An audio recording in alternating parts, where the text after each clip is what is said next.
Welcome to K-Catalog.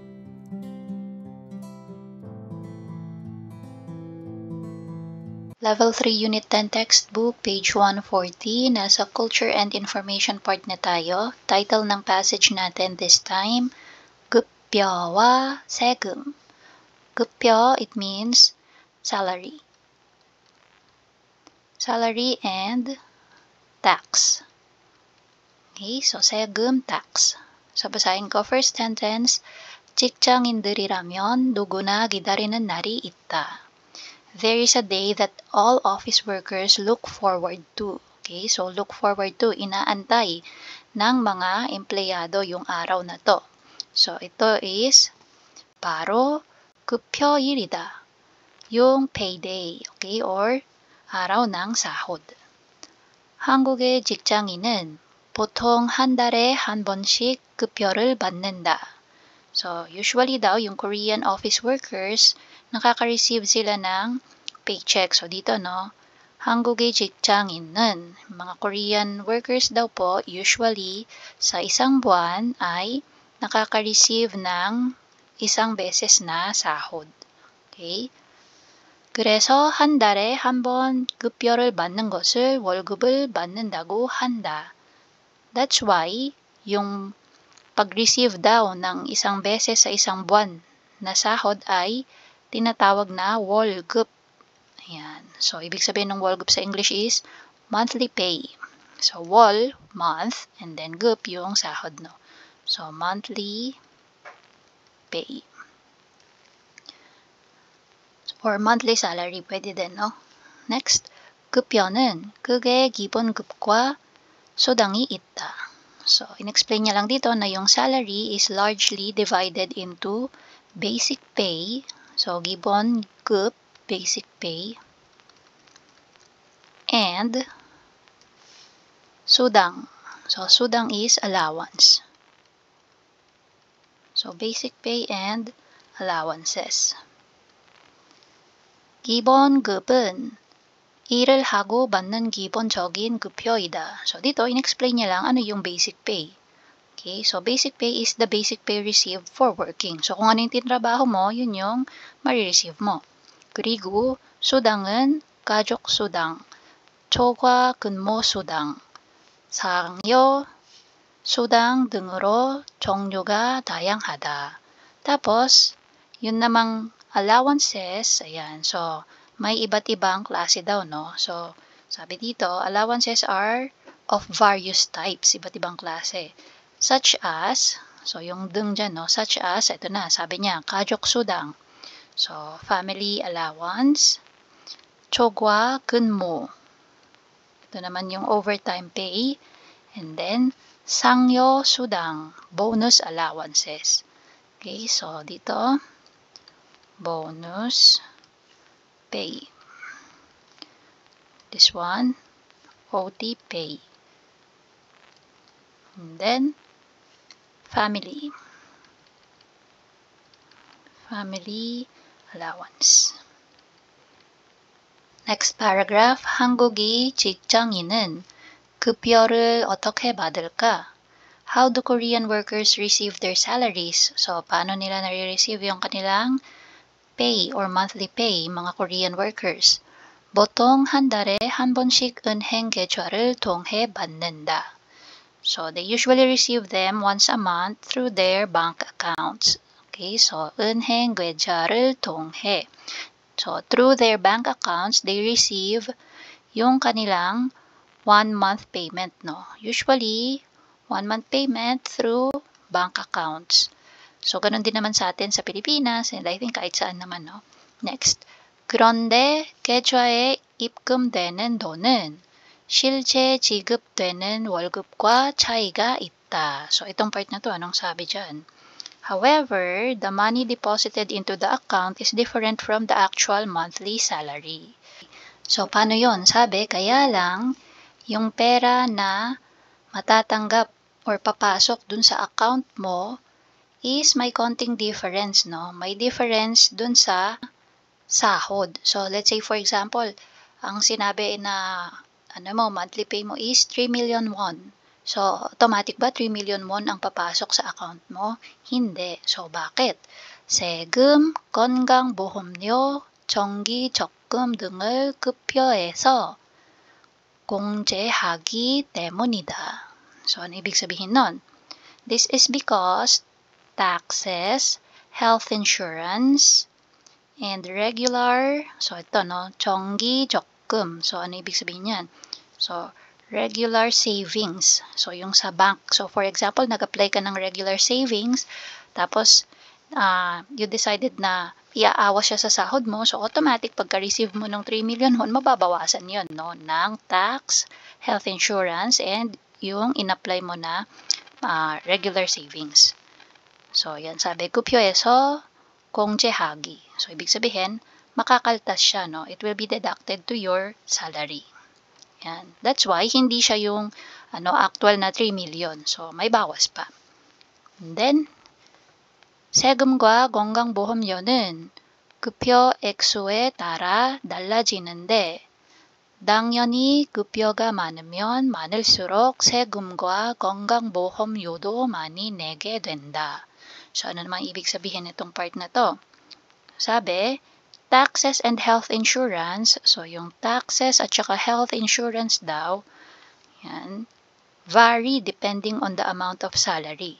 Okay, so it will vary or iba-iba depending sa sahod mo, no? Kung gaano kalaki yung sahod mo. So, 당연히 급여가 많으면, so sabi, parang it's a natural thing na kapag mataas yung sahod mo, yan, so 급여가 많으면, if mataas yung sahod, so mataas, mas mataas din ang kaltas, no? Okay? So, the higher the pay or the salary, the more taxes and health insurance you have to pay. Okay? So, yan yung part na yan. 단순히 세금이 액수가 많아지는 것이 아니고 급여 액수가 많을수록 세금을 내는 비율이 높아진다는 것을 알 필요가 있다. So ito sabi, it is important, yan no, al 필요가 있다. It is important to know that it is not simply the amount of tax that increases. Hindi lang daw yung tax ang tumataas. Okay? So, sabi dito, the higher the salary, the higher the tax rate you pay. So, parang inulit niya lang din yung sinabi kanina, no? So, mataas ang salary, so malamang mataas din ang babayaran mo na tax, and at the same time, ganun din sa iyong health insurance. Okay, so yun po yung sa salary and tax. So, try natin hanapin yung sagot for number 1.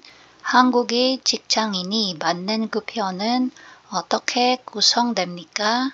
So, yung mga Korean workers daw, yung mga nare-receive nila na salary. So, paano siya structured? So, kusong means structured. So, ano yung, compose nung monthly pay nila. So, dito, hanapin natin yan. Ito yung part na sinabi niya yung 급여는 그게 기본급과 수당이 있다. Okay? So, dito, yan lang yung sasagot mo, no? 급여는 그게 기본급과 수당이 있습니다. So, gawin mo lang na 있습니다 yung 있다. And then, number 2, 한국의 직장인에게 지급되는 급여 액수와 실제로 계좌에서 입금되는 액수가 다른 이유는 무엇입니까? So, ano daw yung reason, no? Kung bakit iba yung figures na marireceive dun sa kanilang account. Okay? Versus dun sa sinabi na salary. Okay? So, yung part na yan is nandito, no? So, yung 세금, 건강보험료, 정기적금 등을 급여해서 공제하기 때문입니다. So, gawin mo lang ulit imnida yung ida. Okay? So, that's for number 2. And then, sa number 3, 여러분 고향에서는 직장인이 어떻게 급여를 받습니까? So, dito sa number 3, again, same lang, no? Or similar yung way natin sa pag-receive ng sahod. So, pwede mong sabihin dito, 제 고향에서는 So, and then baba mo to. Then, dugtungan mo ng 한국의 방식처럼. 한국의 방식처럼.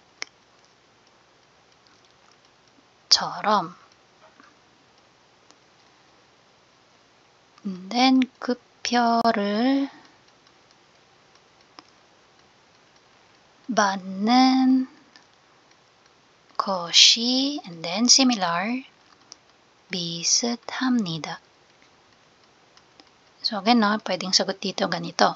제 고향에서는 한국의 방식처럼 급여를 받는 것이 비슷합니다. Ang ibig sabihin nun, sa lugar ko din, getting paid is similar like the Korean way. Okay, so similar yung way or pagbabayad ng sahod. So dito tayo sa 배운 어휘 확인. So again, 학원 강사. So, academy, instructor. So, 강사 is instructor. 학원, 강사. Next, 다문화 언어 강사, multicultural language instructor. 편의점 아르바이트, so part-time sa isang convenience store. 시간제, ibig sabihin yung pay mo is per hour. So, you are being paid per hour. 사업하다, to do business. Next, 가게를 차리다, to open a store. 통역, to interpret. 번역, to translate. Next, 전문성, ibig sabihin professionalism.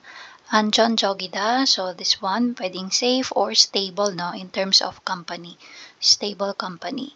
And then, so, lagay natin, stable or safe. 근무 환경, working environment. 월급, yung monthly pay. 출퇴근이 자유롭다. So this one, flexible working hours. 출퇴근이 자유롭다.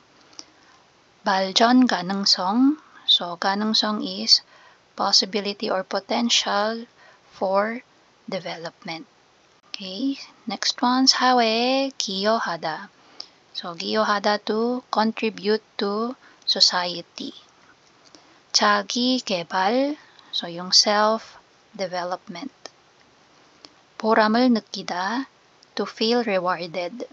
So, boram, yung reward na na-feel mo kapag ikaw ay nag-work. And then, kuwin, 광고. So, 광고, advertisement. kuwin, job. So, job post or job advertisement.